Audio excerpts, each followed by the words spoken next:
Gentlemen, sorry about that small delay there. We had some issues, myself included, but now we're hopping into game number 2 in this best of 3. Going through Nimbus being the map pick here, spotting the bottom left corner of the map, playing for Yo-Yo Flash Wolves. It's the red Protoss PartinG. Never writes as the Pink Terran. It's Ice Storm Gaming's Intense.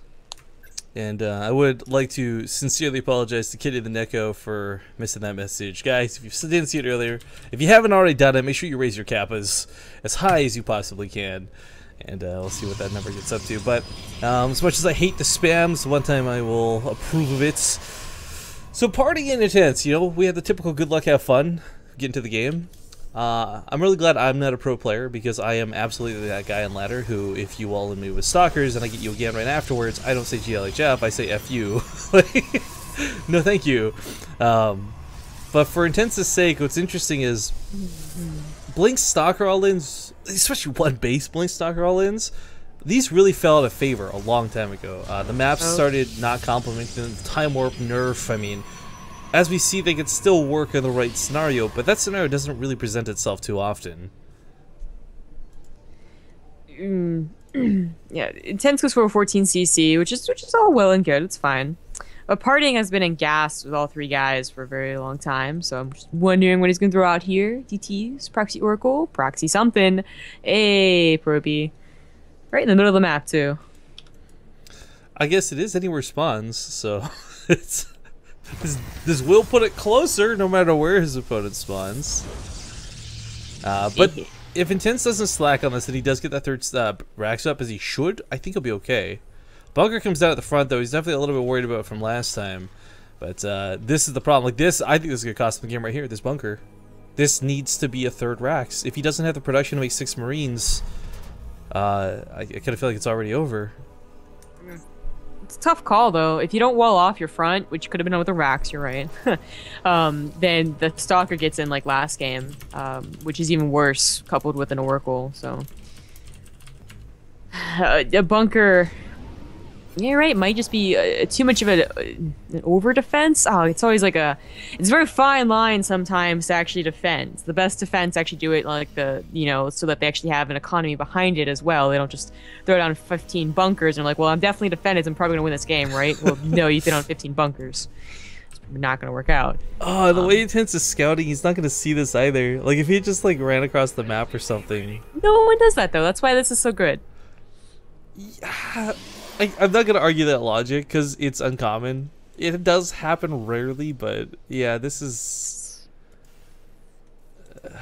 He gets an early engineering bay. I think he's going... So he can deal with the first Oracle. Like, this is why this is problematic, right? Like, the first Oracle, no problem. It's the second and the third Oracle that he's not going to have the production to match. So if, with the time it takes to get that second and third Oracle up, he can get 1 or 2 turrets, Intense is still in this game. Not comfortably so, and this is definitely not an efficient way to go about it, but it's better than losing outright. Yeah. Intense, you know, the Oracle, yeah, not that bad. Didn't take that much damage. It starts going up, so you shouldn't be worried about that. But it's the frontal assault that's actually very scary. PartinG is going Blink Stalkers behind this.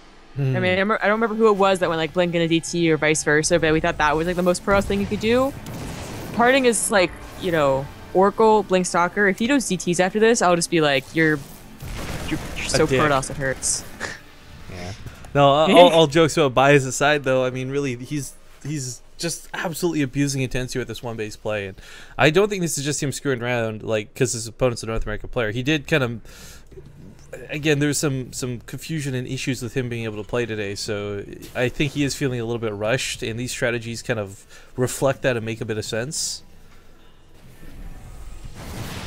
Factory is on the way though, and as you point out with Blink as a follow-up to this, Intense, you know, taking the factory, trying to get these medevacs out, like not a bad choice, but if he had 3 racks worth of production, you know, double tech labs, he holds this off no problem.